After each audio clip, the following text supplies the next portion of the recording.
Here we go. Alright, welcome back to Super Sentai Review, episode number 567. Yeah, I was going to do a couple more episodes, but for time-wise, I figured though, I have a couple anime to take care of first. Then I come back to this. I have still got 6 more to go. I probably will get the Sensei, who knows. So first we're going to discuss, from Kiramager, we're going to discuss the Kiramager, solo movie, not the TV movie, that's going to be discussed in another episode, and one episode from Kiramager, just one this time, surprisingly.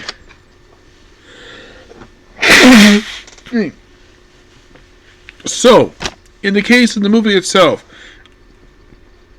the whole thing of this one is that it's sort of like all about dreams, and also the fact it's actually a follow-up from episode like 20. I think it's a follow-up from like episodes of the main show itself, because basically the main villain of this movie has actually appeared in the show, which is interesting because a lot of the time for these movies for Sentai, they'll have the main villain pop the show first, then appear in the movie.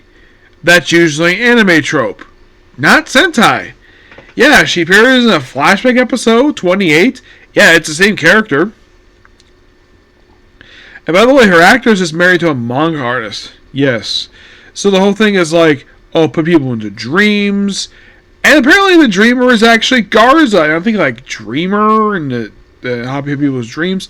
Sounds like Kamen Rider X. It's not. This is years before Kamen Rider X. So then Scott, well, obviously the Aqua Stone does remember her because he followed her back in episode 18. I like the fact we follow up with that. And it's overall just a damn good movie. The movie itself is surprisingly like longer than other previous movies that are summer movies, because usually summer movies are about 30 minutes at most for these solo movies. But this one, almost 40 minutes. Not too bad. Yeah, gotta admit, really good movie. Yeah, awesome. Now you're probably thinking, was there like, usually these type of movies usually have like a sneak preview of something in the show itself? Not really, no. Like I remember there was actually, that is for the cross movies, where it is for the longest time, up until I think the last officially they ever did this was, I think it was with when they used Kiramager in the 4th anniversary movie, which was not all that good. That was the last time officially they ever did where they introduced the team in one of these crossovers as an early bird special, which they started this. I think it may have been Goanger and Shurikenger was the first time they ever did this. Though, of course, they skipped it for the Gokaiger vs. Goseiger because they did have the preview for that one in another team movie. Yeah, though this one has a team debut in a solo movie. Technically, you think of this movie. Oh, what is the name of the movie, you might be asking? So it is called Beep Beep Dream. Yes, a quite interesting movie. What it is. But in the case of the main episode itself, episode 24, this one is interesting. So, let's start a band. And this is obviously a filler episode because this does not feel like advances the plot of the show itself. Where it's like, Sayako's got a band. This is the doctor of the group. Yeah, she got a band, get injured against the monster. So you have the Rangers from her band. They're like, okay. And here's something really weird, though. The terrible music that the guy is playing, I've heard this music before. They describe this as terrible music. This is country.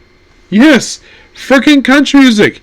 I'm like, and the way the sounds, it sounds like, because I've heard this song many times, it sounds a lot like,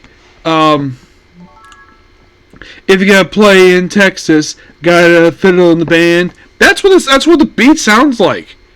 Now, maybe Japan is not a big fan of country music. That's probably the reason why the scribe is terrible.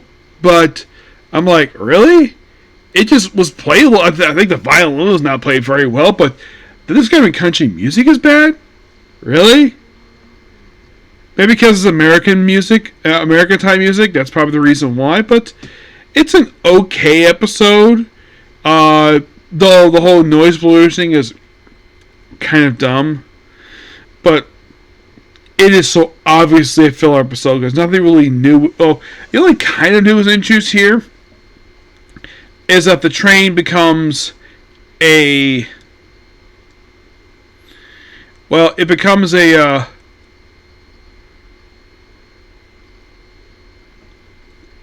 It becomes basically a.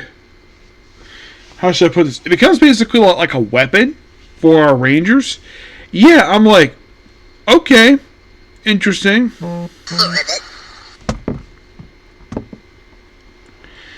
Yeah, it was not exactly something basically I think anybody watches will be expecting. Aside from that one thing, story-wise, it doesn't feel like it fits the plot at all. Not really, no. So you're probably going to be asking, does the next episode advance the plot? Yes, it does. Because we gave you a brand new character this one. I'll talk about it next time. But yeah, that's pretty much up to the video. Please be sure to like, comment, subscribe to notifications. Next up, Comic Corner, and it's on to the final episode of Season 3 for Jujutsu Kaisen. Okay, next few. Bye.